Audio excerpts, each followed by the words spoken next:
Gloire à Dieu. Je suis content encore ce matin de partager la parole de Dieu avec vous. Et je voudrais d'abord profiter de cette occasion pour souhaiter la bonne année à toute l'Église et à ceux qui nous suivent en ligne. Parce que c'est la première fois depuis que l'année a commencé que je prêche la parole. Donc, je vais vraiment encore adresser à toutes les familles qui nous suivent et à tous ceux qui nous suivent.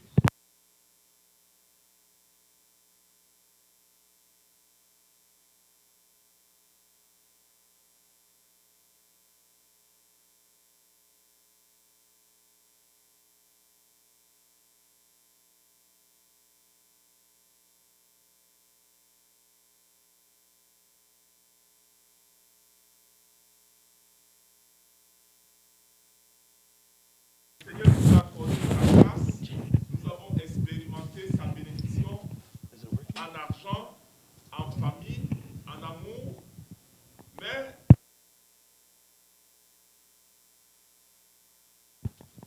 il ne voulait pas que tu te limites simplement de dire oh, comment j'ai été béni l'année dernière, mais le Seigneur.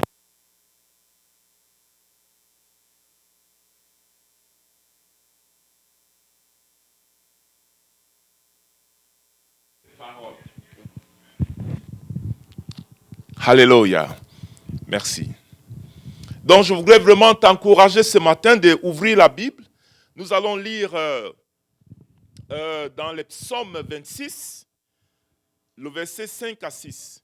Mais je vais lire tout le verset pour nous aider à pouvoir avoir le contexte du texte que nous voulons lire ce matin. Donc, psaume 126, verset 1 à 6. Je vais lire pour nous. Quand l'Éternel ramena les captifs de Sion, nous étions comme ceux qui font un rêve. Alors, notre bouche était remplie de cris de joie et notre langue de chants d'allégresse. Alors, on disait parmi les nations, l'Éternel a fait pour eux de grandes choses. L'Éternel a fait pour eux de grandes choses. L'Éternel a fait pour nous de grandes choses. Nous sommes dans la joie. Éternel, ramène nos captifs de Sion, comme le ruisseau dans le midi. Ceux qui sèment avec l'âme moissonneront avec chant d'allégresse. Ceux qui marchent en pleurant quand ils portent la semence reviennent avec allégresse quand ils portent ses gerbes. Amen. Donc, le thème de ma prédication ce matin, c'est la loi de s'aimer et de récolter. Rappelle-toi que je t'ai dit ce matin que Dieu veut te bénir davantage. Tu as reçu beaucoup de bénédictions l'année passée, mais cette année, Dieu veut davantage te bénir. Mais il faudrait que tu comprennes le secret de la bénédiction. Dieu a un secret. Quand nous comprenons le secret de la bénédiction, alors nous allons entrer dans cette bénédiction-là. Et ce psaume que nous venons de lire, c'est un psaume qui va nous introduire pour comprendre les secrets de la bénédiction du Seigneur. Comme le verset 5 et 6 dit, il dit, ceux qui sèment avec l'âme moissonneront avec chant d'allégresse. Ça, c'est la première loi que Dieu a établie. La loi de s'aimer et de récolter. Tu ne peux pas, même dans la nature, c'est-à-dire que naturellement, tu ne peux pas prétendre récolter si tu n'as pas sémé au préalable. Et malheureusement, il y a des gens qui veulent récolter sans s'aimer. Si tu ne comprends pas les lois naturelles, il sera difficile pour toi de comprendre les lois spirituelles. Je n'ai jamais vu quelqu'un qui va prétendre récolter alors qu'au préalable, il n'a pas sémé. C'est ce que Dieu est en train de te dire ce matin. Pour que tu récoltes la bénédiction, il faut s'aimer la bénédiction. Alléluia. Et la Bible dit clairement ici que ceux qui sèment avec l'âme moissonneront avec chant d'allégresse. C'est d'abord pour nous faire comprendre que s'aimer n'est pas facile. Mais il faut s'aimer pour pouvoir récolter. J'ai grandi dans la ville, mais le Seigneur m'a fait grâce. Lorsque je suis devenu pasteur, on m'a envoyé dans une ville qui était retirée un peu dans le village. Et, et cette ville-là, c'est la troisième ville de mon pays. Cette ville a une réputation que les gens de là-bas sont vraiment riches. Et quand je regardais, j'ai dit, mais quel est le secret? Pourquoi ces gens ont la réputation qu'ils sont riches? Ce sont des gens qui ont investi presque dans tout mon pays, mais ils viennent de l'Ouest. Mais pourquoi ces gens ont une telle influence? Ils sont bénis quand on les voit matériellement, financièrement. Ils sont vraiment bénis. Pourquoi? Alors j'ai compris leur secret. À peine j'avais passé une semaine dans la ville, j'ai constaté que très tôt le matin, à 5 heures, parfois même 4 heures quand il fait encore noir, les gens se lèvent. Vous allez voir les groupes de personnes marcher, mais vous pensez qu'ils sont peut-être en train d'aller courir ou bien aller, n'est-ce pas, voir un match de football. Alors, mais quand vous regardez attentivement, vous réalisez qu'ils sont en train d'aller au champ. C'est tellement organisé. Il y a des grosses bus qui viennent pour transporter les gens, pour les amener au champ. Et ils passent toute la journée au champ. Et j'ai remarqué que ces gens-là, le champ leur apporte de l'argent. Le champ ramène la famille ensemble. Vous allez voir des familles de 10, de 15, ils ont tout un champ, ils travaillent et à la fin de l'année, ils récoltent. Et j'ai compris le secret, pourquoi cette personne-là était vraiment bénie, pourquoi ils influencent autant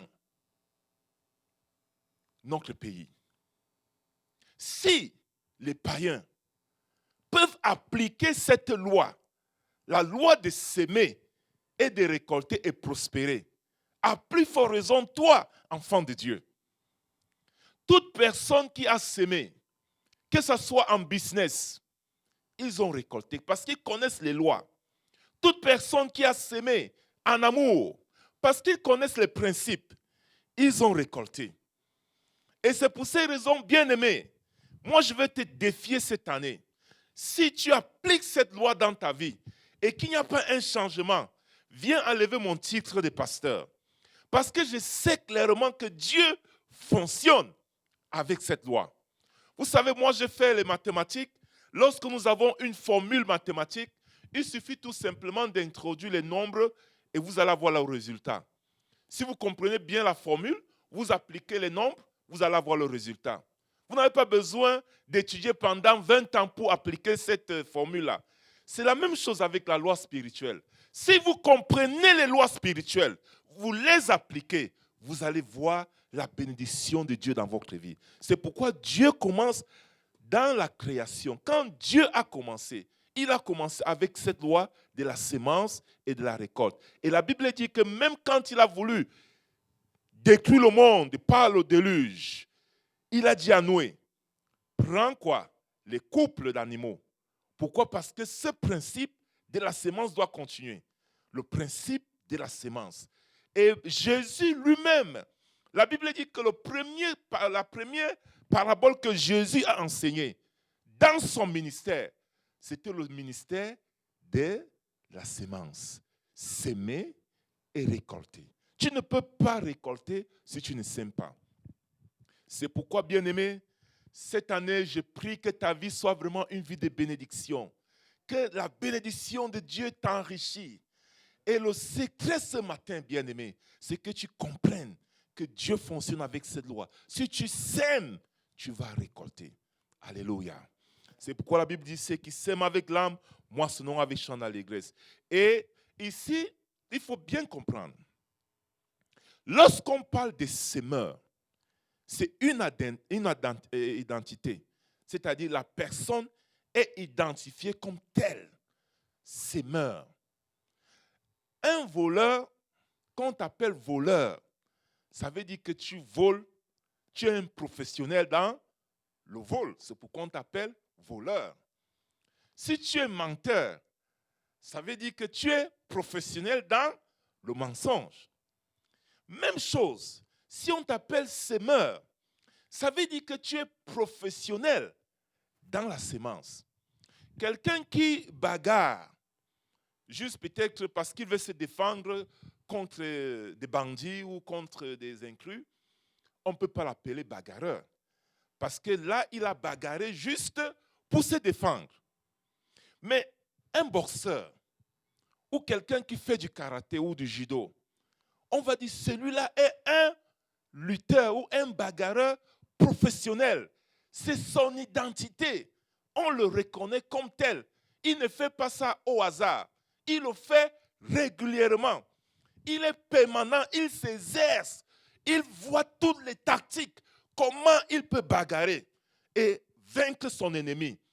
Et il voit toutes les stratégies, tous les secrets. Comment je peux être un bon bagarreur pour remporter la victoire. C'est pour ces raisons, bien-aimés. Si tu veux être un semeur, il ne faut pas que tu sois un semeur en passant, mais tu dois être un semeur professionnel. C'est-à-dire, quand on te voit, on dit telle personne est vraiment un semeur. Alléluia. C'est ça le premier secret pour expérimenter cette loi. Il faut être identifié comme tel, comme un semeur. Et la deuxième chose, c'est que quand tu es un semeur, tu connais toutes les lois qui régissent la semence. C'est-à-dire, tu peux connaître les saisons. Ah, voici la saison où je dois les semer. Et là, tu prépares, n'est-ce pas, les outils. Et j'ai expérimenté ça, comme je vous disais tantôt, dans la ville où j'étais. Les gens, quand ils veulent commencer à aller dans les champs pour aller semer, ils connaissent, ils lisent les saisons, ils connaissent la semence, ils préparent les outils et ils le font d'une manière professionnelle. C'est pourquoi ils n'échouent jamais dans ce processus-là. Quelqu'un qui veut être un semeur, il doit savoir, il doit avoir la lecture spirituelle, n'est-ce pas, des saisons. Comment Dieu fonctionne pour que tu puisses expérimenter cette bénédiction. Et, bien-aimé, une autre chose que je veux noter ici, c'est la troisième, concernant toujours le semeur, c'est qu'il est constant. Il est constant. Aujourd'hui, il n'est pas bagarré, demain il décide de ne plus être bagarreur.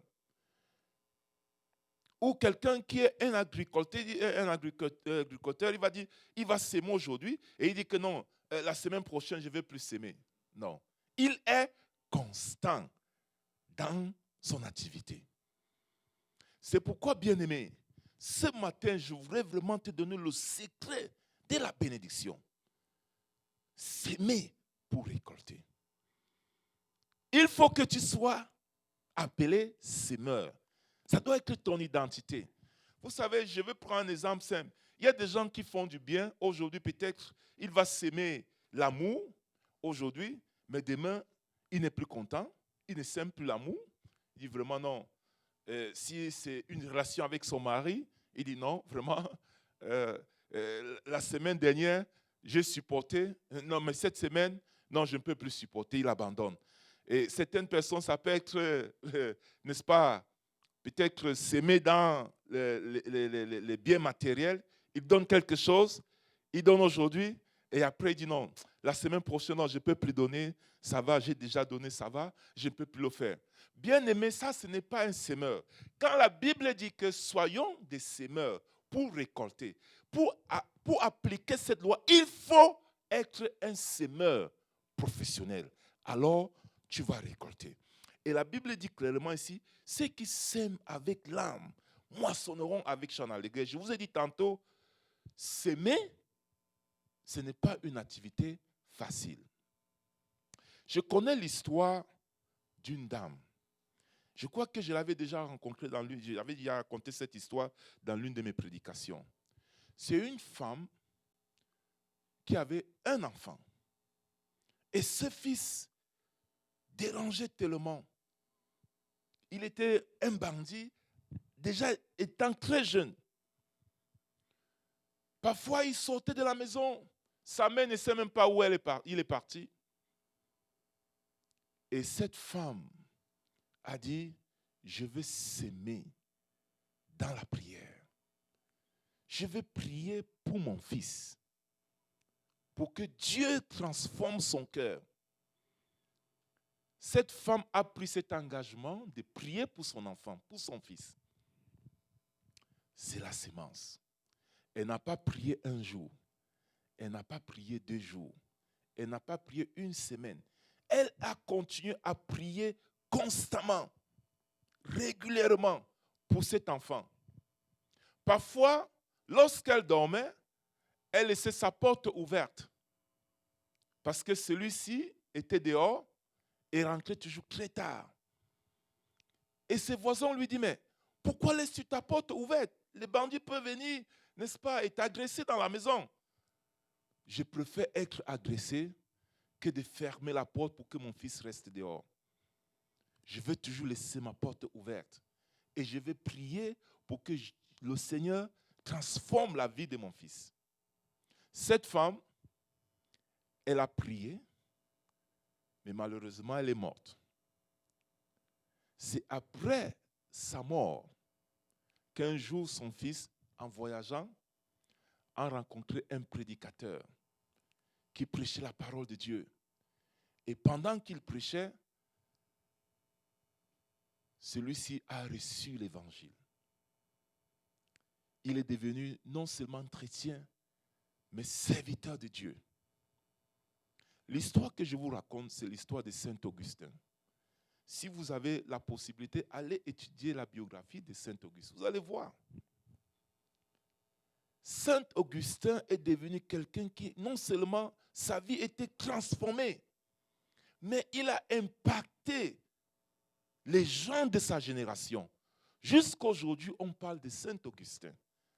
Mais d'où venait cette transformation? D'où venait cette bénédiction? Dans la sémence de la prière de sa mère. Lorsque tu sèmes, c'est difficile. Mais un jour, tu vas récolter. Alléluia. C'est pourquoi ne te décourage pas. La Bible dit, fais du bien aux frères. Fais du bien. Et tu verras quoi? Le résultat. Est-ce que cette année, tu es prêt à s'aimer? Le Seigneur veut t'encourager d'expérimenter la bénédiction. Il y a plusieurs sortes de semences. Tu peux s'aimer dans la prière. Tu peux dire, ok, cette année, je vais prier pour ma famille. Je vais prier pour mon mari. Je vais prier pour mon enfant. Fais un programme constant et commence à prier. Peut-être tu vas dire, voilà, il y a des gens qui ne donnent pas peut-être les offrandes ou leurs dîmes au Seigneur. Je veux s'aimer par ma dîme et mon offrande tout au long de cette année, d'une manière constante. Tu peux le faire. Ou soit, tu peux s'aimer par l'amour. Je veux commencer à prier pour des frères, soutenir des frères. Et il y a plusieurs manières que tu peux le faire. Je vais te donner des exemples. La Bible dit que Isaac devait, n'est-ce pas, il voulait fuir la famine qui était en Israël. Et le Seigneur lui dit, ne va pas, reste là. Il a obéi à la parole du Seigneur. Et la Bible dit qu'il a sémé dans la sécheresse. S'aimer dans la sécheresse, ce n'est pas facile parce que tu n'es pas sûr que la semence va produire. Mais la Bible dit qu'il a sémé dans la sécheresse. Parce qu'il a obéi à la parole de Dieu. De rester. La Bible dit que dans la sécheresse, il y avait la récolte. Ça, c'est le premier principe. L'obéissance. Quand Dieu te demande de faire quelque chose, obéis. Cette loi, c'est une loi qui va avec l'obéissance. Quand tu obéis à la parole de Dieu, tu vas voir le fruit. Et ça, je l'ai vu dans plusieurs aspects de ma vie, que ce soit dans la vie de mon épouse, que ce soit dans la vie de ma famille, des personnes que je connais. Lorsque tu obéis au Seigneur, et le Seigneur te dit, fais telle chose, fais-le et tu vas voir le fruit. Je me rappelle de l'histoire du docteur Livingstone. Docteur Livingstone, c'était un Anglais. L'histoire raconte que avant de venir comme missionnaire en Afrique, il a obéi. Dans son église, les gens allaient donner des offrandes. Chacun apportait soit telle somme ou des pièces. Il mettait dans le panier. Alors, Livingstone, étant très jeune, il a regardé le panier. Il dit, si moi je mets une pièce, il parle à Dieu. Si je mets une pièce, est-ce que c'est suffisant, Seigneur, ce que je dois te donner? Si je mets même 10 000, est-ce que c'est suffisant, Seigneur, pour vraiment te faire plaisir? Le Seigneur lui dit, donne-toi toi-même. Et c'est comme ça que Livingstone, il a avancé pendant que les gens donnaient les pièces, chacun mettait, n'est-ce pas, l'argent. Livingstone, lui, il a dit, Seigneur, il est monté sur le panier. Et les gens se mettent à rire, mais qu'est-ce qui ne va pas avec ces jeunes hommes-là? Comment il peut entrer dans le panier avec tout son corps? Et il s'est mis à pleurer. Il dit, Seigneur, je te donne toute ma vie. Il a obéi. Et quand on voyait ce jeune homme, on dit, ça c'est un jeune homme qui va servir Dieu. Et c'est comme ça qu'il fut encadré. Et quand il a gradué dans son école, on l'a envoyé comme missionnaire en Afrique. Même quand il était en Afrique, il a prêché l'évangile. Les Africains ont été bénis par cet homme. Au point que quand il est mort, les Anglais voulaient rapporter son corps, n'est-ce pas, dans leur pays, en Angleterre. Les Africains ont dit, nous avons besoin de cet homme. Il a été une bénédiction pour nous. On ne saurait le laisser partir. Et il y a eu des discussions entre l'Afrique et l'Angleterre. Mais la conclusion, c'était quoi? On va enlever le cœur parce que Dr. Livingstone aimait l'Afrique. On a enlevé son cœur, on a enterré en Afrique. Et son corps, on a emmené en Angleterre.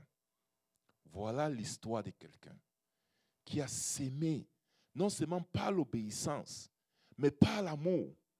Et il a été béni. Il a été honoré. Bien-aimé, est-ce que tu es prêt à s'aimer par l'obéissance ou par l'amour? Il y a également cette femme qui a reçu l'homme de Dieu, Sunamite. La Bible dit que cette femme,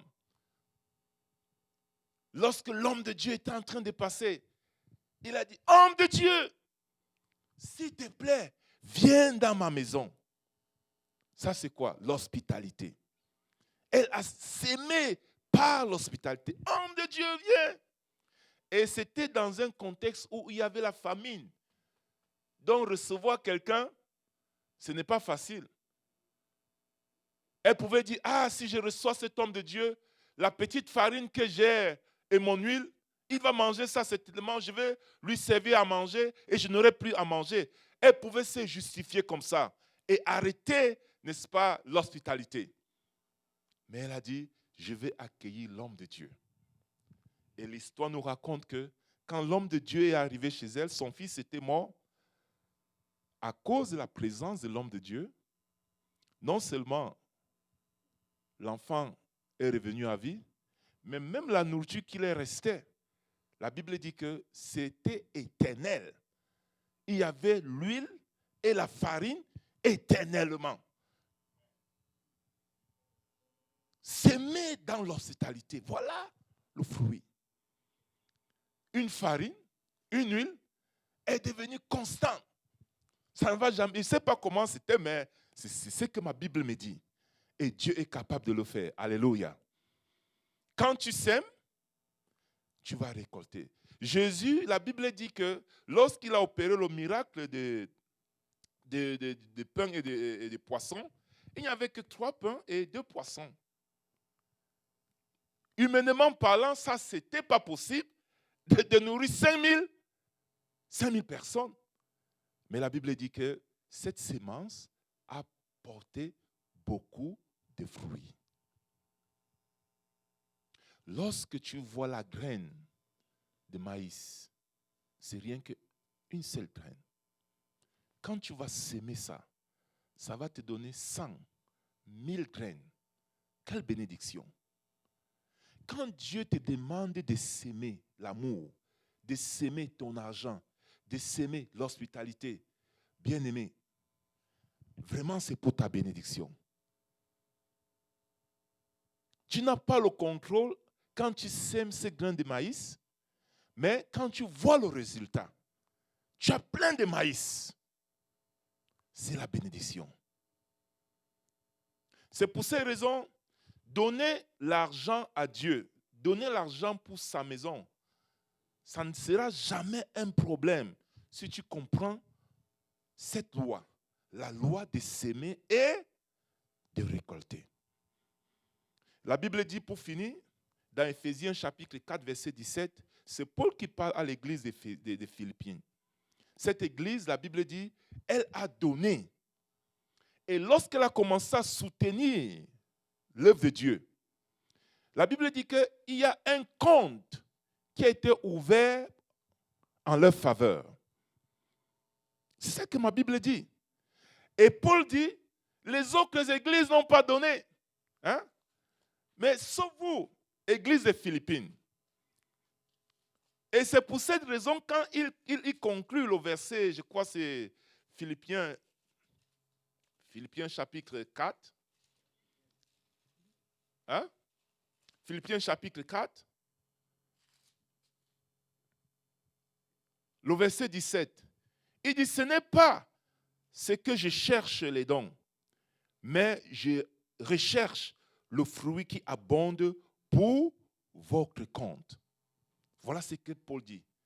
Ce n'est pas ce que vous me donnez que je cherche. Je cherche que quand vous donnez à Dieu, votre compte est ouvert. Quelqu'un qui donne, il ouvre un compte à Dieu. C'est pour ces raisons, quand Dieu regarde ton compte, il voit ton compte est vide. Pourquoi? Parce que tu n'as pas sémé. Tu n'as pas sémé. Et c'est ça, sont les lois d'abord naturelles. Tu ne peux pas aller à la banque prendre de l'argent si au préalable, tu n'as pas posé de l'argent à la banque. Il faut d'abord déposer de l'argent pour aller prendre de l'argent. Malheureusement, beaucoup de chrétiens veulent aller prendre de l'argent alors que leur compte est vide. Quand ton compte bancaire est vide, ne prétends pas d'aller chercher de l'argent. Dieu te dit ce matin pour finir, si tu appliques cette loi de la sémence, tu vas récolter. Et le principe, c'est quoi? Il faut d'abord être un sémeur. Un sémeur, c'est quelqu'un qui sème constamment. Il est professionnellement un sémeur. Et il est constant dans ce qu'il fait. Et toutefois que tu le fais pour le Seigneur, bien-aimé, je te dis, même si tu ne le fais pas pour le Seigneur, je te dis que même les païens, ils appliquent cette loi, ça marche pour eux. Pour toi, enfant de Dieu, ça sera encore plus grand. Parce que tu es supérieur aux païens devant Dieu. Alléluia. Donc si tu sèmes, tu vas récolter. Je prie que cette année 2021 soit une année de sémence. Et je vais t'encourager, toutefois que le Seigneur me donne l'occasion de te parler, de te montrer les secrets, comment tu peux s'aimer pour qu'à la fin d'année, tu vas récolter. Ce n'est pas facile, comme la Bible dit, mais je souhaite et je bénis le Seigneur et je prie que Dieu te donne de comprendre cette loi pour qu'à la fin de cette année, tu vois le fruit de ta récolte. Que le Seigneur te bénisse ce matin.